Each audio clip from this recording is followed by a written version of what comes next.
Hey everyone, welcome back to the show. I'm Sarah. And I'm Alex, and if this is your first time here, welcome. We are so glad you found us. This is the podcast where we take the big, complicated ideas from science, psychology, and human behavior and actually make them useful for your everyday life. No jargon, no textbooks, just real conversation. And maybe some laughing at ourselves along the way. Definitely some laughing. So if you've been here before, you know the deal. Grab your coffee, get comfortable, and let's get into it. Today's episode is one I've been genuinely excited about for weeks because we are talking about something that affects literally every single person listening right now, whether you realize it or not. And spoiler, you probably don't realize it. That's kind of the whole point. We're talking about your brain. Specifically, all the ways your brain is actively, continuously, confidently lying to you. Not because your brain is broken, not because something is wrong with you, but because that is just what brains do. It's baked in. And once you understand how it works, you start to see it everywhere, in your decisions, your memories, your relationships, your opinions. It's kind of mind-blowing. And a little bit uncomfortable. Very uncomfortable, but the good kind. So today we're going to cover why the brain distorts reality in the first place, the 5 biggest cognitive biases you're probably experiencing right now, how your emotions secretly hijack your logic without you knowing, and most importantly, what you can actually do about it. This is going to be a packed episode. Are you ready? Let's go. Okay, I want to start with a quick question for everyone listening. Have you ever been totally 100% sure about something and then turned out to be completely embarrassingly wrong? Oh, you mean like the time I convinced myself I had already sent an important work email and then checked 3 days later and it was still sitting in my drafts? Yes, exactly that. Or when you're certain someone said something rude to you and you replay the conversation in your head on loop, and then you realize they actually didn't say that at all. Your brain filled it in. The classic, my brain made it weird moment. And here's the thing, that's not just forgetfulness. That's not you being dramatic. That is your brain actively constructing a version of reality and presenting it to you as the truth. All day, every day, without your permission or your awareness. Which sounds dramatic, but it is genuinely scientifically happening.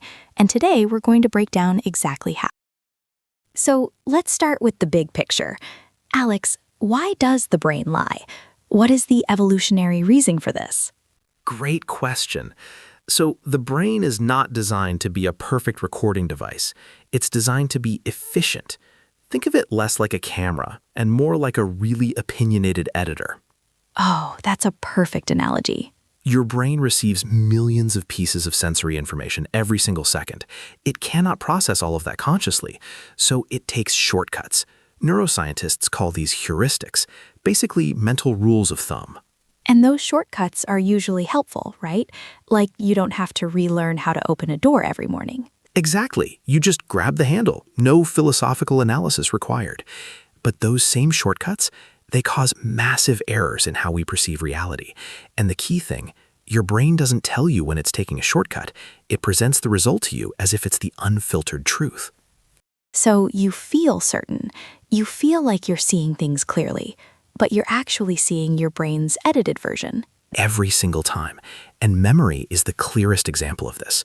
We treat our memories like video recordings, like they're stored somewhere and we just press play. But that's not how it works. They're reconstructions. Reconstructions. Every time you remember something, your brain literally rebuilds that memory from scratch. And each time it rebuilds it, details can shift. New information sneaks in. Emotions color things differently. The memory changes without you knowing. So the memory I have of a conversation from 2 years ago is not necessarily what was actually said. Not necessarily. Psychologist Elizabeth Loftus has spent decades proving this. She showed that you can implant entirely false memories in people just by asking leading questions. People will confidently remember detailed events that never happened. Detailed? Not just vague impressions? Specific, emotional, full, vivid memories of things that never occurred. Okay, so right out of the gate, memory is not a reliable record. Got it. What else is the brain getting wrong? All right, cognitive biases. There are literally hundreds of documented ones, but today we're focusing on the big 5, the ones that shape your life every single day, whether you notice them or not. Hit me. Number 1, confirmation bias. Oh, this one is everywhere. This is the tendency to seek out, interpret, and remember information that confirms what you already believe, and to unconsciously dismiss information that challenges it. Your brain becomes a lawyer arguing your side, instead of a scientist looking for truth.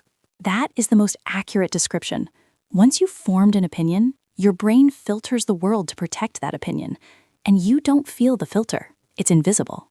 This is why two people can read the exact same article and walk away with completely opposite conclusions. They're not processing the same information, even though they're reading the same words. Okay, number 2. Number 2, the Dunning-Kruger effect. We had to get to this one. We had to. For anyone unfamiliar, Dunning-Kruger describes how people with limited knowledge in an area tend to dramatically overestimate their own competence. The less you actually know, the more confident you feel, because you don't know enough yet to understand what you don't know. The peak of Mount Stupid. Yes. You learn a little, and suddenly you feel like an expert. Then, as you actually go deeper, you realize how complex everything is, and your confidence drops. Genuine experts are often the least certain-sounding people in the room. Which is backwards from how we judge people. We associate loud confidence with confidence. And loud confidence can literally be a sign of not knowing enough. Not always, but often. I feel personally called out right now. Number 3, the availability heuristic. This is when your brain judges how likely something is based on how easily examples come to mind. Vivid, dramatic, media-covered events feel more probable than they actually are. Like being scared of shark attacks after watching a documentary, when statistically you're in far more danger driving to the beach than swimming in it. Perfect example. Shark attack, rare, dramatic, memorable. Car accident, common, unremarkable. Your brain dramatically overweights the shark. This is also why people fear flying more than driving. Flying accidents are rare but spectacular. Driving accidents are every day. The brain can't calculate actual probability. It just pulls up vivid examples. Exactly. Number 4, and this one is going to sting, the fundamental attribution error. Uh-oh. When other people do something bad, we attribute it to their character. When we do the same thing, we blame circumstances. Give me an example. Someone cuts you off in traffic. Immediate thought, that person is reckless and selfish. You've made a permanent judgment about who they are. But when you cut someone off because you were running late, stressed, misjudged the distance, you think, well, I had to. It was an unusual situation. Same action, completely different story. Theirs is about character. Yours is about context. We are all the main character, and everyone else is just choosing to be difficult. That is the fundamental attribution error in one line. Okay, the 5th one. Number 5, the sunk cost fallacy. Continuing to invest in something, a relationship, a project, a bad Netflix show, purely because you've already put time, money, or energy into it, even when logic says it's time to move on. You stay because you've already invested so much, even though that investment is gone whether you stop or continue. And your brain frames quitting as failure, even when cutting your losses is the smartest, most rational choice available. I am hearing very specific things about my own life choices right now. That means it's working. Okay, I want to shift to something that I think catches people off guard: emotions. Because we're told emotions and logic are opposites. You're either being emotional or you're being logical. But that's actually not how the brain works at all. Not even close. Neuroscientist Antonio Damasio studied patients who had damage to the emotional centers of their brain. You'd assume no emotions, just pure rational thinking. Better decisions, right? That's what you'd think. Wrong. They couldn't make decisions at all. They could analyze endlessly, but never choose. Because emotions aren't the enemy of rational thought. They're actually required for it. So we need emotions to function, but they also mess us up. They do both. There's something called the affect heuristic. Basically, your current emotional state colors your judgment of completely unrelated things. If you feel good right now, you'll judge risks as smaller and benefits as larger. If you feel bad, the world looks more dangerous and less rewarding. Your mood in this moment is literally changing how you assess unrelated situations. There's research showing judges give harsher sentences right before lunch when they're hungry and tired than right after eating. Same case, same crime, different outcome based on the judge's physical state. So justice is partly about when the judge last ate. Apparently, sometimes, yes. I don't know whether to be alarmed or just surprised. The healthy response is probably both. And then there's the body-brain feedback loop, which runs in both directions. Your brain shapes your body, but your body also shapes your brain. Posture, breathing, facial expression, they all send signals back up that alter your emotional state. This is why my therapist keeps telling me to take a walk when I'm spiraling. Not because the walk solves the problem, but because it literally changes the biochemical state from which I'm perceiving the problem. The problem hasn't changed, but you, the perceiver, have, and that changes everything about how you experience it. All right, this is the part people either find liberating or deeply unsettling. Hopefully both. So, knowing all of this, what do we actually do? Can you catch your brain lying to you in real time? You can't stop it. That's the honest answer. These are deeply wired processes. You can't just decide to have no cognitive biases, but you can learn to notice them, and noticing is everything. So it's about awareness, not elimination. Awareness, not elimination. Here are the practical things that actually work. First, slow down on important decisions. Biases do their worst damage when you're moving fast, under pressure, or emotionally activated. The bias loves urgency. So give your slower, more deliberate thinking time to kick in. Daniel Kahneman calls this System 2 thinking, the slow, analytical mode, versus System 1, the fast and automatic mode. For everyday stuff, System 1 is efficient and fine. For important decisions, you want to consciously activate System 2. Second, actively seek out disconfirming evidence. Look for information that would challenge your current belief. It feels uncomfortable. Your brain will resist it, but that is exactly the information you're missing. Third, and I love this one, do a pre-mortem before major decisions. Instead of imagining success, imagine the decision has already completely failed. Now ask, why did it fail? You're forcing your brain to consider the scenario it naturally wants to avoid. Stress testing your own reasoning before you act on it. Brilliant. Fourth, talk it out loud to someone. Not to get permission, but because when you have to articulate your reasoning to another person, you hear the gaps yourself. It's like debugging your own thinking. And fifth, maybe the most important, cultivate genuine intellectual humility.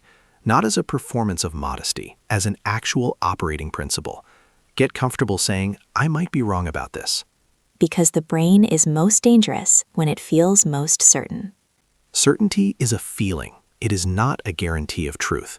The best thinkers are the ones who stay curious and stay genuinely open. Okay, before we wrap, I want to leave everyone with something, because I know this could all feel a bit heavy. Like, your brain is broken, you can't trust anything, what's even real? But I actually find all of this freeing. Genuinely. Tell me why. Because when you understand that your perception of reality is always filtered by your history, your mood, your fears, your past experiences, it makes you more compassionate with yourself and with other people. Everyone is working with a limited, distorted, reconstructed version of reality. Everyone. The person who hurt you, who seemed so deliberate and calculated, they might have been caught in their own confirmation bias, their own fundamental attribution error, their own unexamined story. And when you've acted in ways you're not proud of, you are also working with incomplete and colored information. It doesn't remove accountability, but it adds humanity. Understanding your brain's limitations might actually be one of the most compassionate things you can do for yourself and the people around you. I love that note to end on. All right, that is our episode. Links and resources in the show notes, including Daniel Kahneman's Thinking Fast and Slow and Elizabeth Loftus's research on memory, which will genuinely change how you think about your past. And if this episode made you question something you previously felt certain about, good. That is exactly the point. Thank you so much for watching and listening. If you enjoyed this, please subscribe, drop a comment below, we read every single one, and share it with someone whose brain you'd like to lovingly confuse. Until next time, stay curious, stay humble, and maybe don't fully trust everything your brain tells you. Bye, everyone. See you next episode.